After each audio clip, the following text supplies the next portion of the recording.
beyond 3D. Saturday evening in and around the peninsula. Welcome to this week's edition of Beyond 3D. Matt and Clint here with you. Clint, how has the week gone for you? What's going on? That good, huh?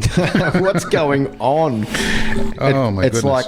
Like, see that clock up there? Yeah, I'm looking at it. Every time that second hand ticks, we're blessed to be alive. That's the way it seems lately, I'll be honest with you.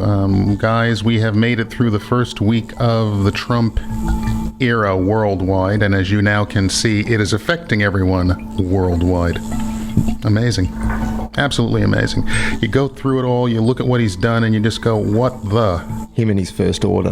Unbelievable. Yeah, Snoke. Trump.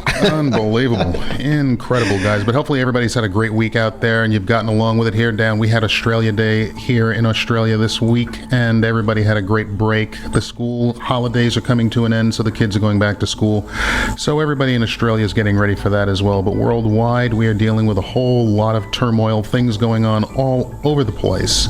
Information coming out. Something near and dear to Clint's heart has happened this week that he probably didn't even know about. Go on. But it has to do with the fact that after probably, realistically 15, 20 years, they have actually mentioned in mainstream news the fact that they have a chimera.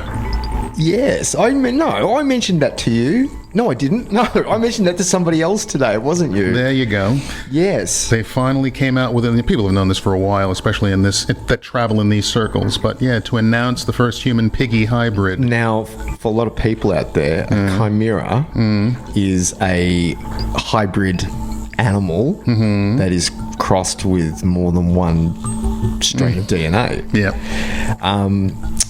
So as far as I know, this human pig embryo actually came full term and lived for 4 days before it died. There you go. Did they get to harvest any organs? Well, I think That's the reason they were doing this to begin with, wasn't it? I think this first one, obviously it was the prototype. Right. So the fact it lived 4 days is a miracle on its own. I don't condone this kind of thing. No, neither do I. You don't mix tomato sauce with yogurt. Not if you can help it. Not if you can help it. We're on a slippery slope with this kind of stuff. Ketchup. I should have said ketchup with yogurt. Even so. It's just odd, but the fact that they're announcing this in places like CNN and in the New York Times and in the Washington Post and in all kinds of international papers, the Daily Mail and stuff like that, really makes you start to think, what the heck are we doing? Well, if you stop and think and extrapolate this a bit backwards, science has been doing this kind of thing for a long time. This is the first time it's come out in mainstream. Yeah. Usually it's kept on the fringe and anybody who talks about it, come off of it. There's plenty of things existing in what they call the nightmare level at Dulce. I wouldn't want to go down there. That's a place you just do not want to find yourself. You turn a corner, it might be the end of you. You got to be very careful in places like that. You just be embracing sweet, sweet death in a place like that. And speaking of hybrids, Trump. I'm looking at you going, yeah, you'll say it. I know who you're talking about. Come on. It's absolutely amazing what's going on right now. I tell you what, I will tell you what I am. It's not the anti-abortion stuff that's affected me the most. Right. Yeah. So what I'm not happy about is Trump's executive order in which he overturned Obama's executive order on Standing Rock, the Dakota pipeline. Yeah, well, that honestly isn't a surprise. If you own shares in the Dakota pipeline, you know you want the thing to go forward. So from a business standpoint, you knew that would happen. That's just the way it goes. Now, from a standpoint of being for the people, of the people, and by the people, he just proved that he wasn't. No.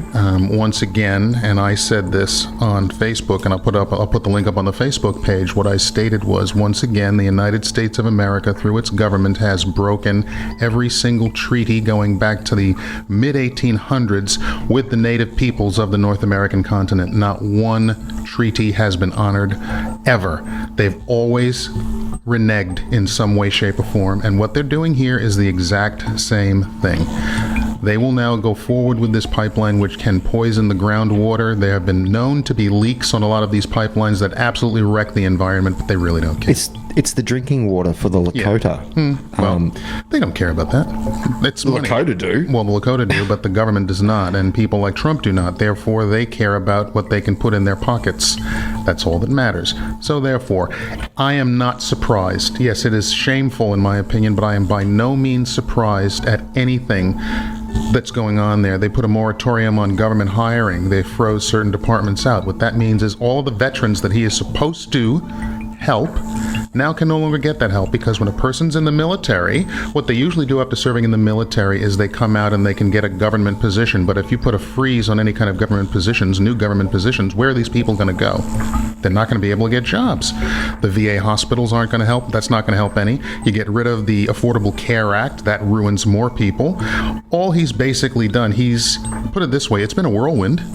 7 days. You notice my silence? Yeah, it's absolutely amazing the things that he's gotten done in 7 days. But the thing that irks me the most, so the pipeline irked you the most, the thing that irked me the most is the Republican Party was complaining incessantly about all of the executive orders that Barack Obama used over his terms as president. Now, the reason he started using executive orders was back when the Republicans gained Congress, they vowed to block every piece of legislation and everything he wanted to get through. They said they were going to do their best to block it. Therefore, what's going on is now all of a sudden it's okay to use executive orders because Trump is doing it. If you extrapolate out the numbers and see how many executive orders he has done in the first 5 days of his administration, and project that 4 to 8 years from now, he will have at least beaten Obama fivefold when it comes to executive orders. Quality, not quantity. Well, that's the way it's going to be. And Look, then he withdrew from the Trans-Pacific Partnership as well. there are parts of the Trans-Pacific Partnership that needed to be renegotiated. It was absolutely pathetic. Renegotiate it, but don't walk away from the table. Well, Don't put up a wall and block out Mexico. Don't turn around and alienate half of your citizens and rob them of their health care. well, What a great way to divide a nation, Matt. well, and on top of everything else, Clint, what else has he done? He is angry. This is how much of a narcissist we're dealing with here. He is angry because of two things. I know what you're going to say. The second thing he's angry about. He's a big child. That's all he is. The second thing he's angry about is the fact that the women did the march the Saturday after his inauguration, and more people were drawn to into Washington, D.C. for that than for his inauguration. And if only those women had voted for Hillary. Exactly. Why didn't they? But then again, that's another story. And the first thing and most important thing that he is angry about, he is angry at the fact that Hillary Clinton got 3.5 million more votes than he did. And so now what he wants to do is he has come out and stated that 3 to 5 million of those votes were illegal. And if the illegal people didn't vote, he would have won the popular vote as well. How much of a baby can you possibly... Because it's amazing. History's written by the victor. Yeah, well, this victim, and he's writing his own history as he goes. It's absolutely amazing to listen to this rabble that he's bringing out and all the stuff he's saying. People are looking at him like he's an absolute nut. Now, hang on a second. There are a certain number of people out there that are really living on the fringe, really living on the edge, ready to snap.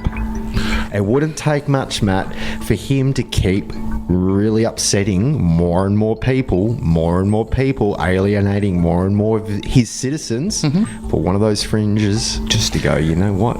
Yeah, they're not going to do it. God spoke to me and told me I had to do this. Now, on top of everything else, don't think of just the Secret Service. He has his own private security as well. I don't think it's going to go that route because I think before it gets to that point, the Congress will see the light and they will basically state, hey, look, this has gotten a little bit out of hand. We have to do something about this. And they might they might rein him in themselves, which I think will be the way to go. You think? Get rid of him. Someone has to get... I'm surprised the CIA this week haven't tried to hatch some plan to take him out. No. You always say no when I throw these things No, up. I just don't think that's the way to go. And quite frankly, I think this is the kind of person. I'll tell you what he needs. Look at what he does. I'll tell you what he needs. Yep. He needs to go to jail and eat gruel. Could you imagine Trump behind bars eating grey mashed potatoes? No, not really. But the fact of the matter is, he'll bring a person like that is so full of themselves, they'll bring themselves down. Ultimately, that's what'll happen. But he hasn't yet. Oh, give it time. You have a bit. The world's not going to end immediately. Maybe in 3 or 4 months, but not immediately. We'll see, folks. We will see. Anyway, back in a moment. Beyond. 3, 3, 3. I watched the effect of my father's love and humor and how it altered the world around me. And I thought, that's something to do. That's something worth my time. When I was about 28, after a decade as a professional comedian, I realized one night in LA that the purpose of my life had always been to free people from concern, just like my dad. I did something that made people present their best selves to me wherever I go. How will you serve the world? What do they need that your talent can provide? That's all you have to figure out. I can tell you from experience, the effect you have on others is the most valuable currency there is. Because ultimately, we're not the avatars we create. We're not the pictures on the film stock. We are the light that shines through. All else is just smoke and mirrors, distracting, but not truly compelling.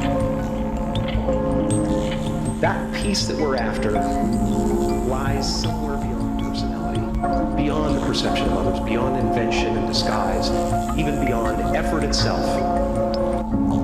You can join the game, fight the wars, play with form all you want, but to find real peace, you have to let the armor go.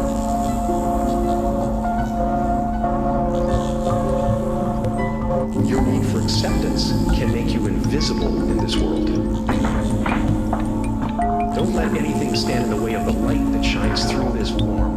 Risk being seen in all of your glory. I've often said that I wished people could realize all their dreams and wealth and fame, and so that they could see that it's not where you're going to find your sense of completion.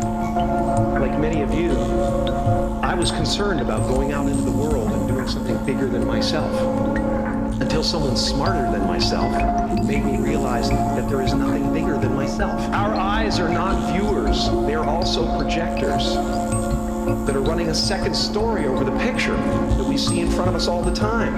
Fear is writing that script, and the working title is I'll Never Be Enough. I'm just making a conscious choice to perceive challenges as something beneficial, that I can deal with them in the most productive way. You'll come up with your own style. That's part of the fun.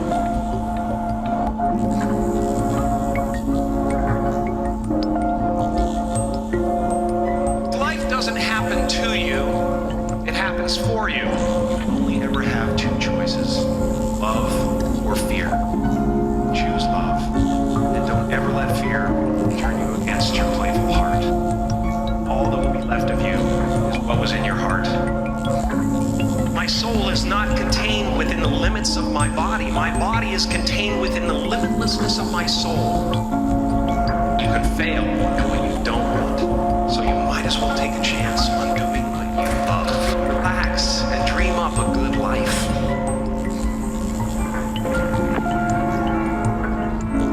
You can spend your whole life imagining ghosts, worrying about the pathway to the future, but all there will ever be is what's happening here, and the decisions we make in this moment, which are based in either love or fear. So many of us choose our path out of fear disguised as practicality. What we really want seems impossibly out of reach and ridiculous to expect, so we never dare to ask the universe for it. I'm saying, I'm the proof that you can ask the universe for it.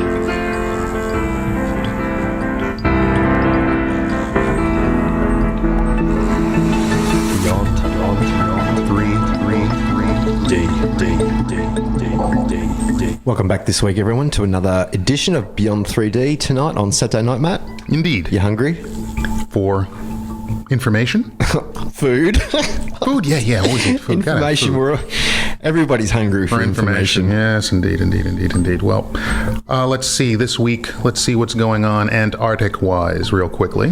What's not going on Antarctic-wise? They found a few new flying saucers that have been... UAPs. Well, yeah, I guess it's... Well, hang on. It's not... It's a flying saucer. It's not unidentified. It's not unidentified. It looks like a dish. It's not unidentified if they've found them. All right, so fine. They've identified a dish. The thing about it is disc shaped. It has sharp beveled edges. It's polished. It is partially buried in the snow and also has an overhang of like a cliff face. So it's almost like sticking out of like the entrance of a cave or something like that. But if you really zoom in on it on Google Earth, what you start to see that there are symbols on top and things like that. So they have been finding a few other things down in Antarctica. And the second thing is, hate to say it, Clint, but the flat earthers are rearing their flat heads again and coming out with a lot of information, yelling and things like that, saying things like, planes that attempt to fly directly over the South Pole all of a sudden do a magnetic 180-degree turn and head back the other way, almost as if there's a wall or something there to bring this stuff up. I cannot get my head around... Neither can I, what honestly. goes through the mind of a human being who actually thinks that the world is flat and that nothing exists off the edge? It's kind of stupid. I just don't understand. How could nothing be there? What, you just fly a plane across Antarctica and you get to a dead end? I guess. What's this 180-degree magnetic turn you it's almost speak like there's like a false wall there or something like that, and it just bounces off, and all of a sudden bounces or just goes up at like a skateboard ramp? I have no idea. No, but come on. It's kind of wacky. But the fact of the matter is, some people actually believe this. Could I just draw your attention to the fact that in the same breath, just a minute ago, you were talking about a UFO being found in Antarctica. Right. And we're sitting here talking about flat earthers and how ridiculous they are. When it comes to the point that a flat earth theory is more ridiculous than the concept of UFOs being discovered in Antarctica, Yeah, well, some people are going to pull their heads in. Well, ultimately, but no. Right now, they're having too much fun trying to say that the Earth is flat and that no one landed on the moon and all that kind of funky stuff. So that's what they're doing. But they've been rearing their ugly heads. If you look at YouTube and stuff like that, they're trying to come up with all kinds of different videos that support their theories. And when you look at them, you go, oh, come on. You know what would be fun, though? Getting one on the air? You get a flat earther. We'll get a flat earther on the show. And then what you do is we go down to the pillars here near Mount Martha, and you say, well, you see the sun's over there, and let him just walk off the edge, and he'll prove that there is a flat earth. He'll just fall down, hit the water. Done. Oh, we need to get a flat earther. Yeah, I'd say so. No, I'm serious. We need to find one, hunt one down. They're few and far between. They're hard to find. No, well, hang on. You just said you can find them on YouTube. Well, you can talk to one of them on YouTube and see if they'll come. We can see if we're going to get one on the show, and we can say, would you please explain to us your theory? We will sit here and we will listen to you. We will try not to snicker too much. We might go We'll be respectful. every once in a while. We'll be respectful. You know, I can be respectful for about 5 minutes. I like a good debate. Well, let's work on that. I think that would be a really good idea, because as far as I'm concerned, it's Bugs Bunny material. It's old. It's like ridiculous. I'm going to hunt one down this week. Let's do that. It's just weird what they're coming up with. Beyond 3D. It's a pleasure to be on the show, and what an amazing news day this has been. Well, I was the first impression I had was pretty much because I do have some background working in space sciences, studying solar flare data. This was many years ago, and I know how boring most of that data can be, because I feel like there's got to be something out there, and I think it's pretty amazing to think that we might be able to see something like these Dyson structures. Well, there could be a lot of enthusiasm on the part of even scientists who do have feelings that maybe we are finally going to see some kind of evidence of other life than humans. Well, probably that is who we're going to meet first, because most likely they'll come to us, or we'll be able to see signs of them. And it's probably not going to be us venturing out that far with our current technology. And if it's anything like what we see when we look at our just our Earth environmental systems, we see a diversity of life forms that are out there. I would expect there'd be a range of different extraterrestrial intelligences. Well, it certainly is bringing people's awareness to the possibility of many worlds, of many possible realities, and just getting their minds going that direction. What I'm suggesting is we've finally reached a point where more than 2/3 of the physicists who are surveyed believe that you and I and every object, no matter how large, is actually in a superposition. So the collective conscious awareness of the possibility of a multiverse is having an effect. I believe that is what you might call the causative factor, much more than, I don't think that actually what's happening inside the Large Hadron Collider. And so we know what's going on in our immediate vicinity, but everything else that we're not looking at is a little fuzzy. What's happening is they're keeping things within that classical physics viewpoint. From there, you want to be able to measure everything. You need to be able to see that things do stay the same.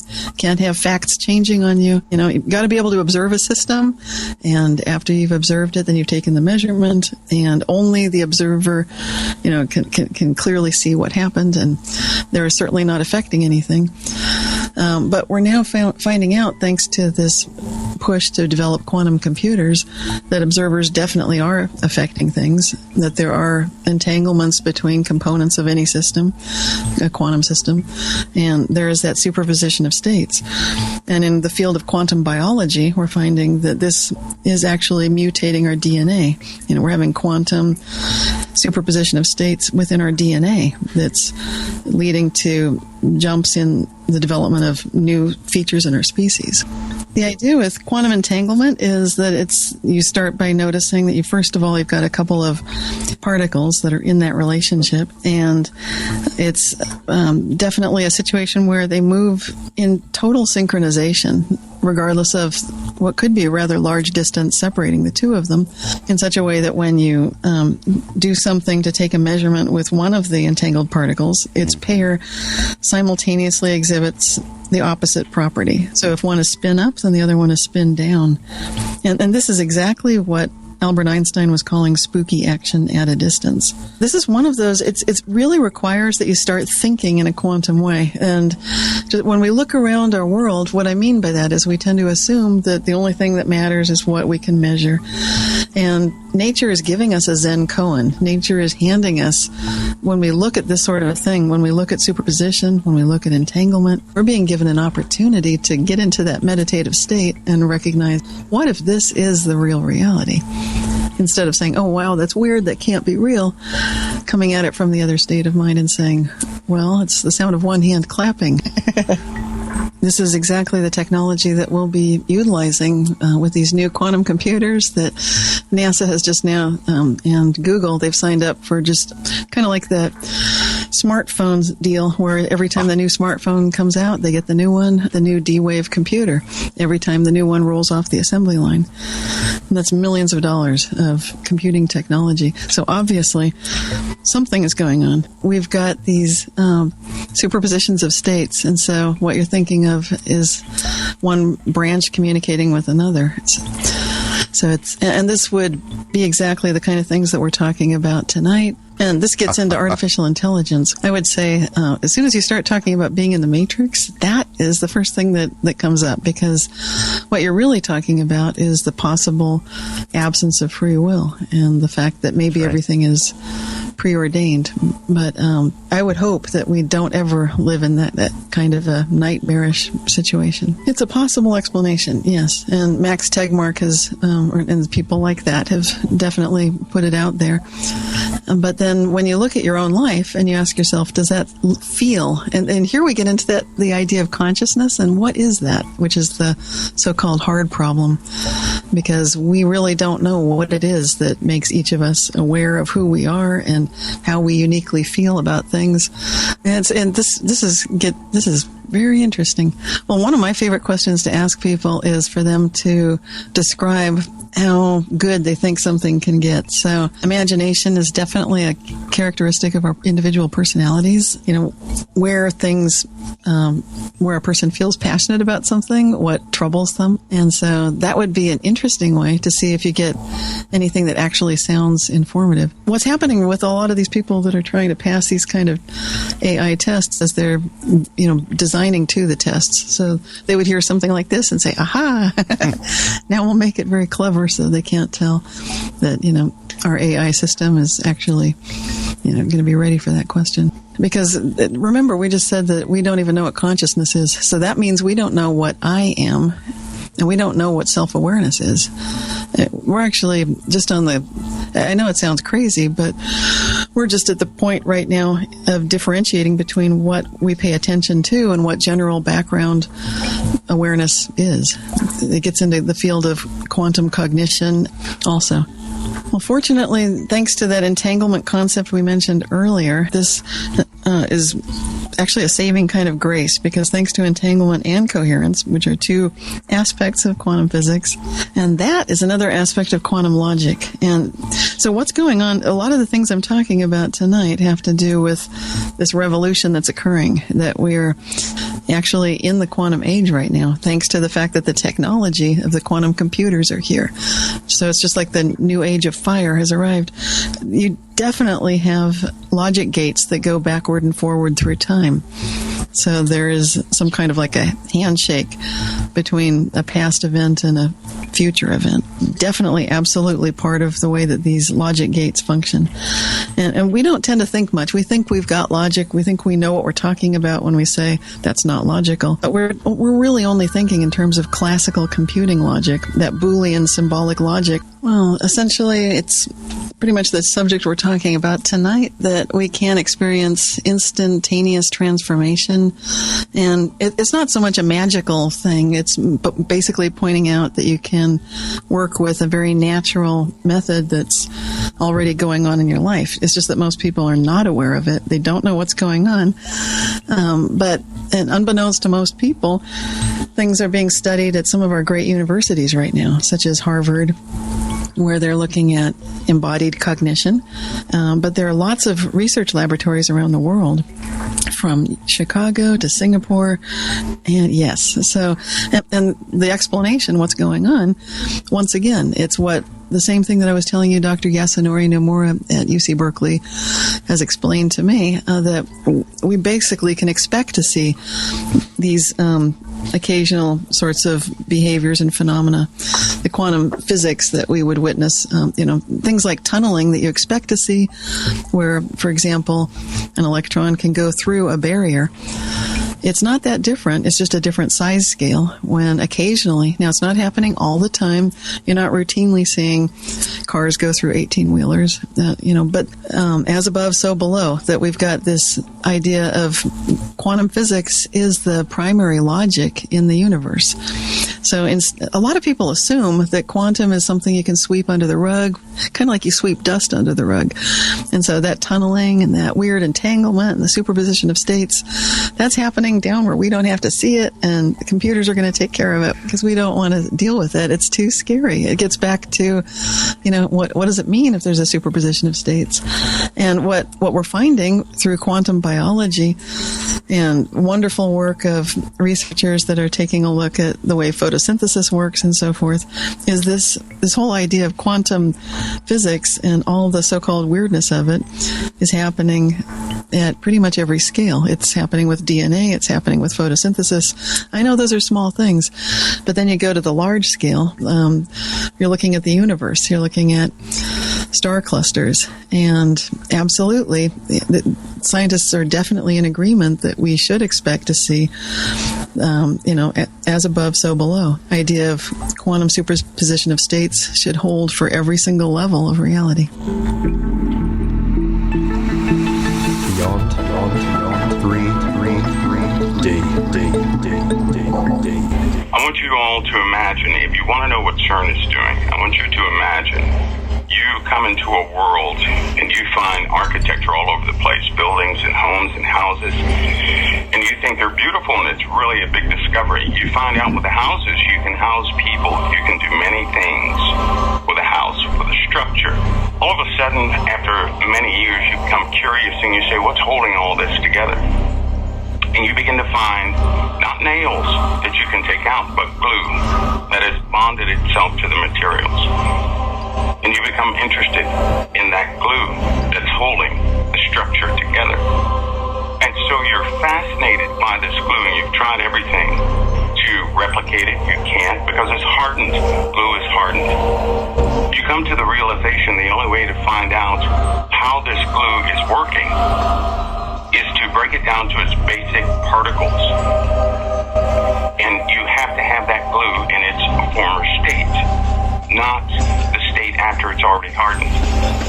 Right? So you don't want it in the cured state, the state that you can see. You want it in its initial state, which is a liquid state, before it hardens.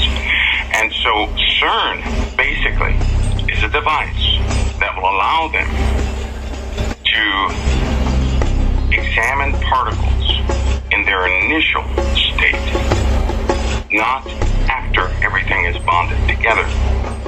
That's a very simple way to look at what CERN is doing. They're trying to find the glue that holds everything together, is what they're doing. That's the purpose of CERN. Now, what has come out of CERN is called antimatter, which was first actually produced. It was first produced in 1955.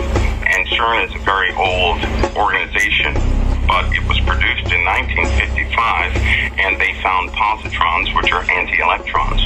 To understand what antimatter is, I'm going to have to explain the very bare basics of what matter is. And believe me, it's going to get very weird here shortly, because you're going to begin to see exactly what they're doing. But you have to understand what you're looking at now.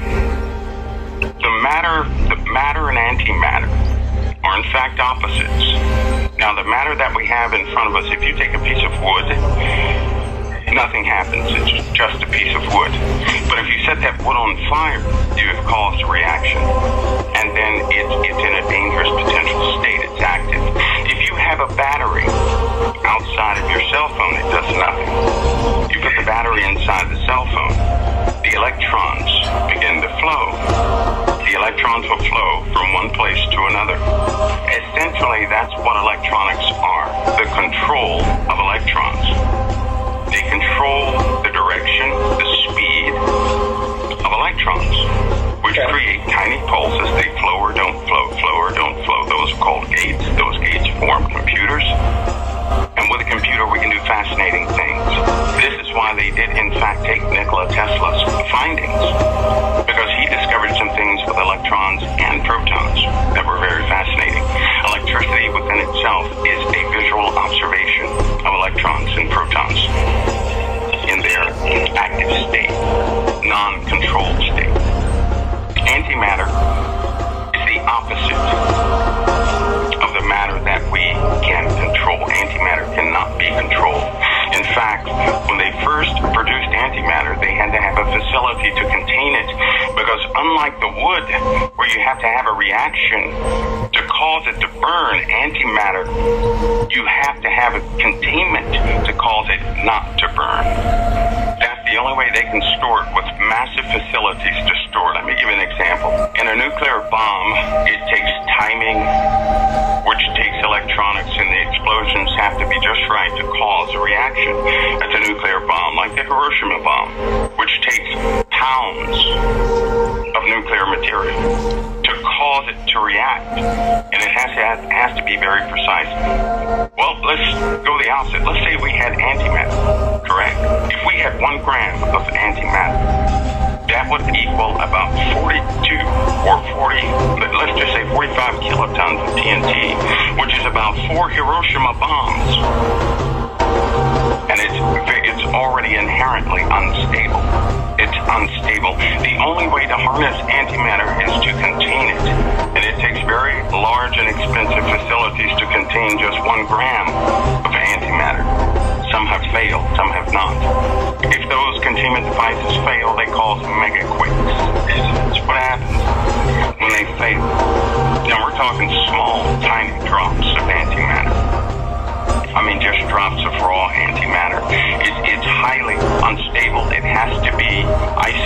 from the rest of reality when it's contained. Our body is held together by that glue that they're searching for, that bonds matter together. Those who understand what's called the standard model, they have a pretty good idea of what would happen if the force table in the standard model is just an explanation of how all things work. You're dealing with matter and force, and they have categorized the elements of matter, everything we can touch and feel and observe, in what's called quarks, the building blocks, of protons and nuclei. What they're looking for is a higher explanation of how everything works. This is the particle they're searching for. Now, they found half of it. They already found a component of it. But they also found with antimatter, this antimatter can be absorbed by any realm of paranormal activity. It is, in effect, neutralized and absorbed. So there's a physical effect to the spiritual world in antimatter. And often, demonic entities and all these other paranormal things are attracted to antimatter. They're attracted to it. For every gram of antimatter that's produced, and then it is brought into this world, when they produce it, it attracts things from another dimension coming here. What is CERN going to do? Is to allow humanity to produce pounds of antimatter. In consequence to that, they found out antimatter has a specific type of energy signature that they can, in fact, detect. This is how is part of the process of pulling it out.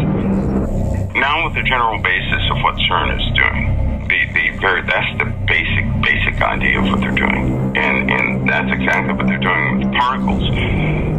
Here comes the other part that's not so good. This is why they have to do another set of it. Listen, it's not just one experiment they're about to perform. This thing is going to run 6 months continuously colliding protons near the speed of light to analyze particles, exotic particles that are made at the beginning of the Big Bang. That's why they call it the Big Bang machine. It's the only way to observe these particles which wink in and out of existence in, a fraction of time. A fraction of time. Beyond 3 D. And the consequence of this search to gather more and more of this matter, by the way, they have a more efficient method of pulling out or gathering antimatter, which is why they need to know the properties of some more properties of this particle they have described. Once they have these properties, they will be able to extract as much antimatter as they desire efficiently. It's right now, to obtain antimatter is very inefficient. It's very inefficient. In other words, to get a pound of it would take about 10,000 years at the current rate. It's just not going to work. CERN will allow them to do that probably within a week. But here's the consequence. They've observed the energy of both matter and antimatter. They found out that antimatter is intimately tied to every single life form on this planet.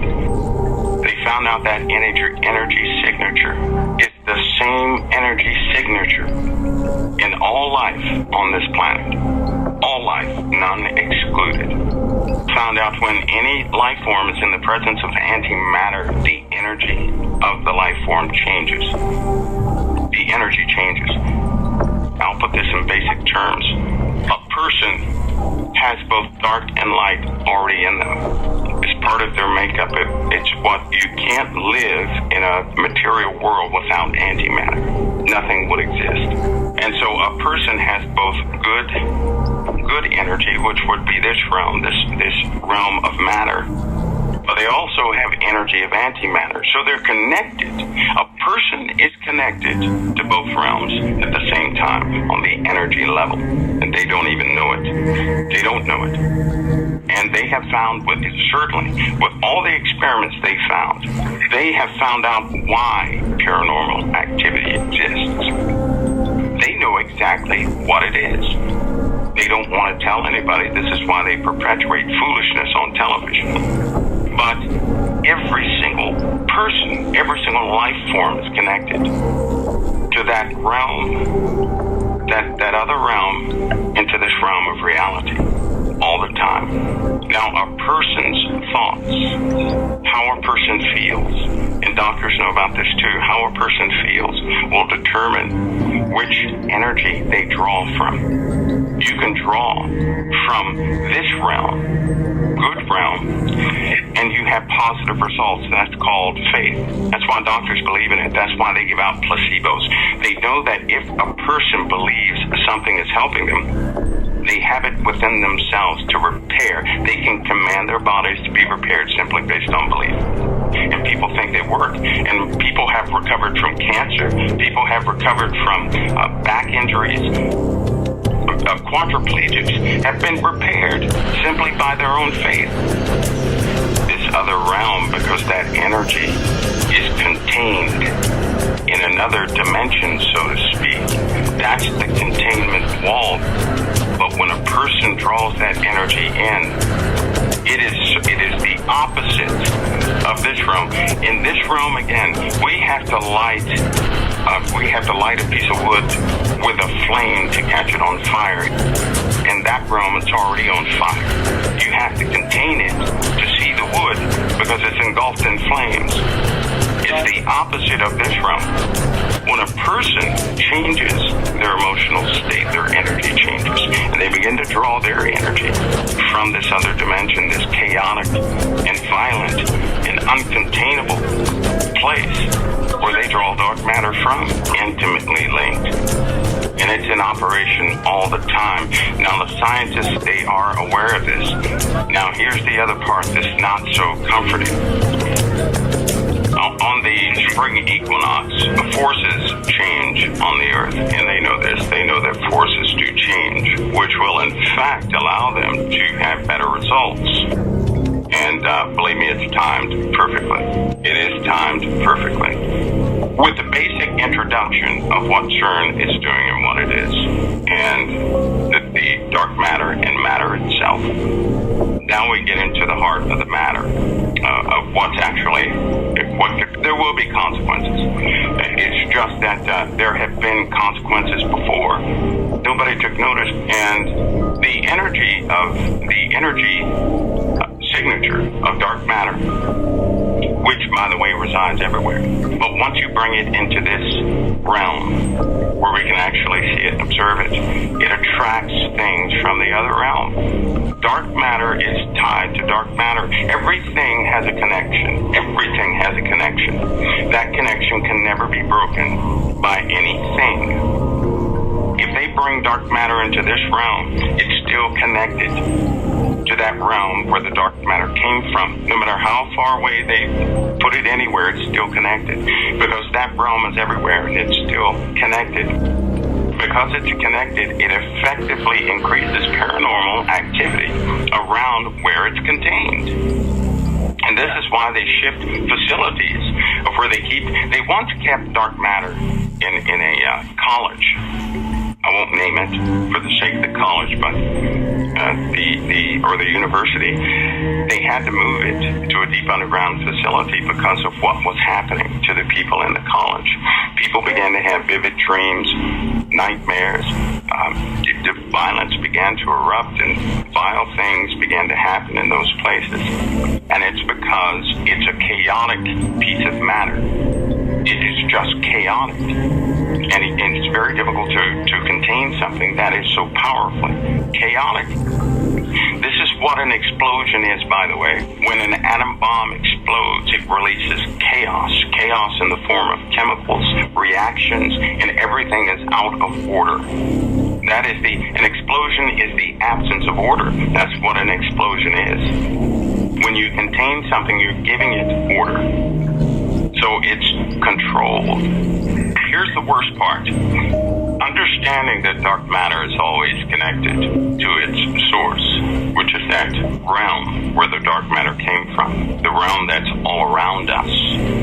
Just imagine that dark matter being the ocean, right? Imagine this realm being the submarine. We're all in the submarine having fun, and we're doing our thing, and we have disagreements here and disagreements there. And then we find out there's a hole in the sub. But the hole is not, we thought the hole was in the sub, but it wasn't in the submarine itself. It was, in fact, in the people. The people's water inside their bodies began to increase based on their emotions. Let's just say that. And the dark matter can then come into this realm through people. That's, in fact, what they discovered in 1950. That people can also produce dark matter by way of, it's very minute, it's very tiny, but it's measurable, it's quantifiable. In fact, they now know how much energy a person has to have before they go absolutely berserk. They also know how much of that energy signature a person must have before an entity from that realm can possess them, which also allowed them to understand that not everybody can be possessed. Beyond 3 D. Clint, once again, you come up with something that is just really informative, and I really like that. That was excellent. I had to dig really deep to find that. I could believe it. I actually had to go on the dark web to find that. Oh, I hope they didn't trace it. No. If anybody is interested in going on the dark web, you need to get a browser, a specific browser to do so. Mm-hmm. And there's one browser out there that I highly recommend, and it's called Tor, Tor.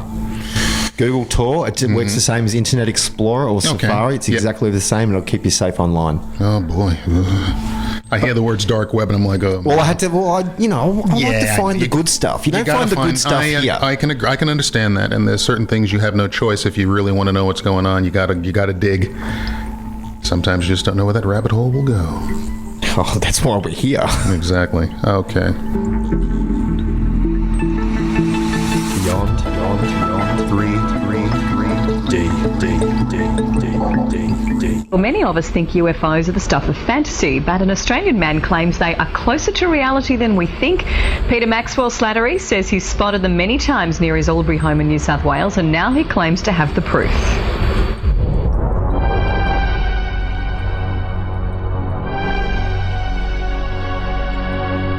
Peter Slattery was just 12 when he claims he saw his first UFO. It would have been about 3 times the size of any football field, and it was just a disc. Slowly hovered west and then disappeared. The sightings didn't end there, so Peter decided to set up cameras around his home and neighbourhood, and this is what he recorded. Strange lights in the sky. He says it's proof we're not alone. Not only have I seen UFOs, I've also taken many photos of them and filmed them on my video camera during the day and at night over my house. Peter founded Investigators for the Truth, a group dedicated to sussing out paranormal activity. Says he's also seen shadow men or ghosts. He's turned his sightings into a documentary and will publish his 3rd book next month. Well, Peter joins us now. Good morning to you. Thanks for coming in. Those lights, tell me why you believe they're UFOs and not some normal explanation. Because there's been points when I've actually seen them a lot closer, 500 metres away, and they're actually a disc. Some of them are a disc, some of them are actually black underneath and a ball shape on top, and it looks like you're looking into a black hole. So after that many years of seeing them since I was 12, and now I've got multiple photos, multiple video, multiple witnesses, I know what they are now. And yeah. So why haven't they landed and come and said hello? They have. Oh, to you? Yeah, but it's not. Oh, what were they like? Actual being like, it's not an actual being like you or me. Oh. It's like a ghost. These are multi-dimensional beings. They're that far advanced compared to us that trying to even comprehend their way of life is totally different. They don't eat. They don't do the normal things like us because they're a different dimension and they can swap dimensions. So. Were they friendly? I've only met one. Oh. Yeah, it's only happened once, so. Why do they come and... So you've been seeing them since you were 12. Yeah. How come they only visit you and they've never visited me? Well, they visited lots of people. These days, if you look at the evidence, you've got, for example, Robert Salas. He was in charge of the nuclear missiles. He actually has gone on record and he's willing to testify in front of Congress with 500 other military witnesses that these UFOs shut down the nuclear missiles. Not only that, you've got people head of the FAA in America, John Callahan, back in the 80s. He's got radar visual on the ground, in the air, video footage, witness testimony, and he took it to President Reagan's scientific staff and produced evidence, and they said after that that we can't show the public because it would stress the public out. But why? Why, if there are all these people that have seen UFOs, that have had encounters, that have met aliens like you, is it still this big mystery? Why don't we have any proof? Because of the government behind the government. Oh, so it's a conspiracy. It's not a conspiracy. Oh. It's not a conspiracy at all. The evidence is out there. As I said, these people, 500 military witnesses, are willing to testify in front of Congress. These people have held high positions in the president in security matters. These people are willing to testify. The evidence is at disclosureproject.org. You can see, for example, you've got the sixth man that was on the moon. He's actually Edgar Mitchell. He's come out and said that there is a cover-up. You've got another astronaut that's died in the last few years, and he's come out too. And when those guys start saying stuff, you know, you've got to listen. Look, there's an amazing amount of evidence. You've got a book out, so we'll put the details on. It's called Investigators for Truth. Is that right? Yes, that's right. Brilliant. All right. Peter, thanks for coming in this morning, telling us all about it. That's fine. Nice to meet you. Thank you very much. Beyond 333D. And that was Peter Maxwell Slattery there, Matt, local Victorian lad, and his documentary is due to come out this year. It's entitled Soul Voyage, and Pete just became accepted into the 2017 International UFO Congress Film Festival, and we wish Pete all the best with his amazing documentary. Now, Matt, you had something you wanted to touch on. But if I may, I want to go back to, I got an email from a friend that lives up in Hong Kong. Up in Hong Kong. Lives up in Hong Kong. And he is Mexican. A Mexican national living in Hong Kong. Mexican national living in Hong Kong. Does he speak Mandarin? Learning. Okay. Learning. Nice. And wife's from there, family there, so he travels back and forth. But I was asking him about this whole Trump wall debate. Mm-hmm. And it was interesting what he said. You would think he'd be angry and everything like that. And he said what he believes is the Mexican government should pay for Trump's wall. Or the Mexican people should pay for Trump's wall. And then what he would like to have happen is he would like them to build the wall, and he has no problem with it as long as the entire Mexican government gets to stay on the United States side of the wall. As in, their government is so corrupt, and the current president is not liked very much. And they would rather see a wall being built if the government could be on the other side of the wall with Trump, and they could just start their own thing and not have to deal with either one of them. And so when you get a situation where the Mexican people feel that their government is so corrupt and so much money has gone missing that they would rather build Trump's wall from if it'll get their government out of there, I think that's I thought that was very telling as far as I was concerned. And I was very surprised by the fact that that is the way he felt. Very surprised indeed. So it's been interesting, the whole battle. Trump is battling a lot of people, quite frankly. He's got the Mexicans that he's battling the veterans, he's battling the Democrats, he's battling his own party, the Republicans, he is battling the Chinese as far as the South China Sea and all of those islands down there. He is basically... It's very interesting, and next week he's supposed to go and speak to Vladimir Putin, his handler. He was actually supposed to have a meeting with the president of Mexico. He was. Hang on. President Enrique Pena Nieto. Yeah, now, Nieto basically stated that Mexico would not pay for the wall, so to which Trump responded, fine, if you would not pay for the wall, there is no reason for us to meet, so therefore, cancel the meeting. So who's paying for the wall?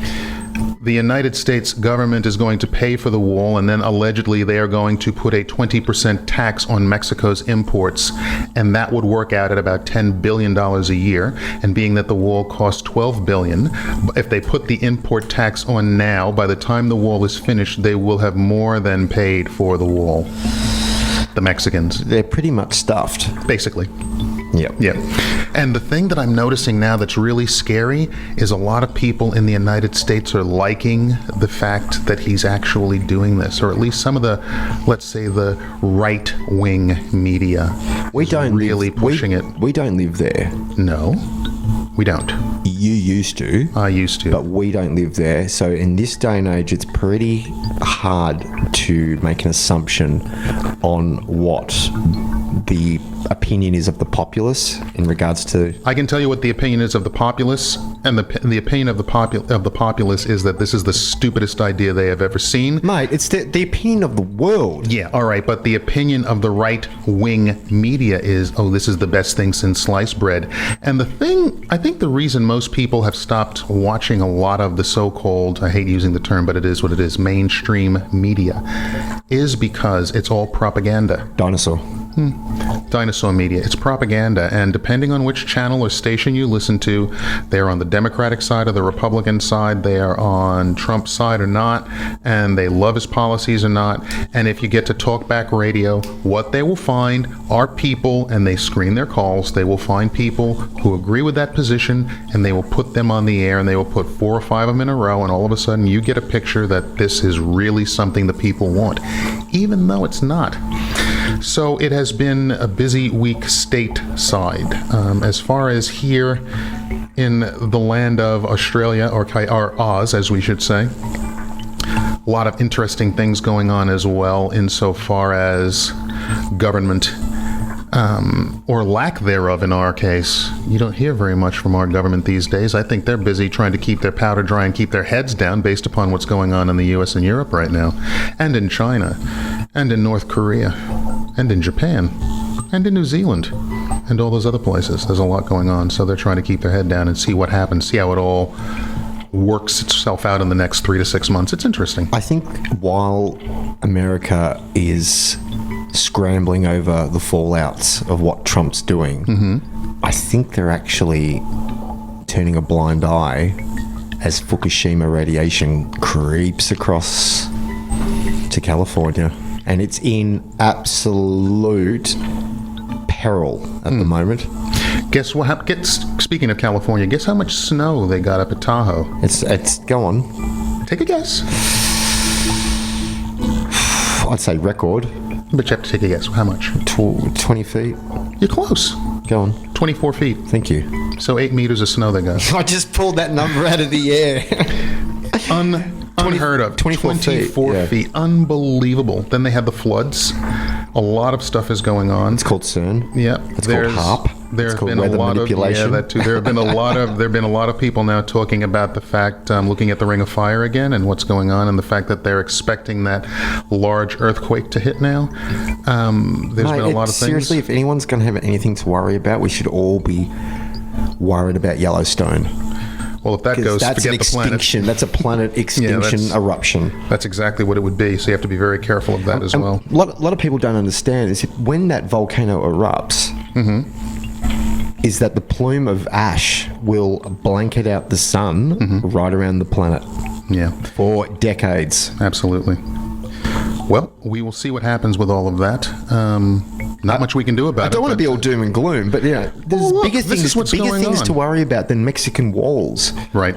Yeah. True. Realistically, in the greater scheme of things, the planet is speaking and people aren't listening. Well, in a sense, maybe the wall is a diversion because they know something's coming in. Now, the other thing that was happening is, as a diversion, we were just looking at a video a bit ago that came out a few days ago. Yes. And that video is a couple of things because, once again, we're talking about the things we were talking about before. And one of those things is Mexico. And the other thing is Trump and the presidency. And this video covered a little bit of each, but in a different way most people wouldn't expect. So we're going to take a quick break and we'll come back and discuss exactly what that was. Beyond 3D. Welcome back to this week's edition of Beyond 3D, guys. Matt and Clint still here with you this Saturday evening. Enjoying the weather. And all the wild things going on in the world.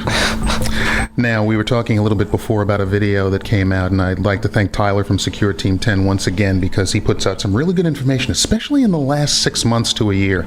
Brilliant. He did a video on a very interesting subject, Mexico and Trump. Now, the Mexican part was there was a fleet of UFOs seen over the skies in Mexico. Guys, we will put up a link to the Secure Team 10 video, YouTube video on our Facebook page. You can take a look at that. Worth it. Worth it. But I was looking at that and I was interested in what was going on down in Mexico. There's a lot of UFO activity down there. But what really interested me about this video was not that. It was the Donald Trump bit. Are you talking about the guy that's standing behind him? Yes. Yes. Now, a while back when Barack Obama was first elected back in 2009, there was, I don't know if it was some kind of a meeting that he went to and the Secret Service was there. And as they showed the crowd, they would show the Secret Service agents walking around, and there was this black Secret Service agent. And when he turned toward the shadow, black in a black suit, skin color. Oh, black. Skin Okay, color, black man. Yeah. And as he turned to the side, he actually looked like a reptilian alien. Yes, I do remember that. But is that not that same guy? I'm beginning to wonder because it was a dark hole. Now, I thought this person had black skin. But now in this video, guys, around the 12-minute mark, it really gets interesting. They start showing Donald Trump at his inauguration behind the bulletproof glass, and there is this Secret Service agent. You can see the little microphone thing coming out of his ear, sitting directly behind him. It's a very odd-looking Secret Service agent. I will swear on my grandmother's grave that is the same agent. It seems like in the light of day, the hole might have been dark, so he looked dark, or he's either that or he's a chameleon. He's got the same bald head. Yep. He's got the same sharp, angular, straight features. And from that video, it looks like he has two artificial hands and arms. Look at this thing, guys. It's really weird. And I'm looking at this guy walking behind him. They'll show a sequence of him walking up like a parade route or something like that. And you look at the hands and watch the hand movements. And I'm like, what am I looking at? It's just like one dummy hand being held by the pinky finger by another dummy hand. And he's just walking and his arms aren't moving. It's like his jacket, the sleeves in his jacket's filled with newspaper. But as you go further and further in, you didn't see this bit, Clint, but you get a little bit into about the 15-minute mark, and all of a sudden they start looking at the elbows, and you start seeing some really weird movement as if there's stuff going on under that jacket. Underneath the jacket as well, and you're like, what am I looking at? It is absolutely fascinating to look at. So we're going to put the link up on the Facebook page, guys. You got to look at this thing because we have always wondered whether or not there are aliens around and stuff like that. When you look at guys like this walking around and they have they're in the Secret Service or have access, it really looks odd. It almost looks as if they're in cahoots with each other. Look, when the NSA have put documents on their website about the messages that they've received from extraterrestrials, people need to go and look at that. When you look at this particular gentleman standing behind Trump and the NSA put on their website official extraterrestrial documents. Yeah, there's something going on. Where there's smoke, there's fire, people. There's definitely something going on. I mean, this was really, really, really odd. I was looking like, what am I looking at? And why would this guy be walking down the road in a parade route? Guy, you look at this video and you tell me those arms don't look fake. I think just generally, most Secret Service agents have their arms by their side, do they not? Normally, not walking around holding their pinky finger with their artificial pinky finger with an artificial hand. Absolutely weird. It is. Oh, I'm telling you what. I know I had to tell you. You know what else is weird at the moment? Yeah. What's going on with NASA and Trump and Twitter? Ooh, talk to me. I don't know.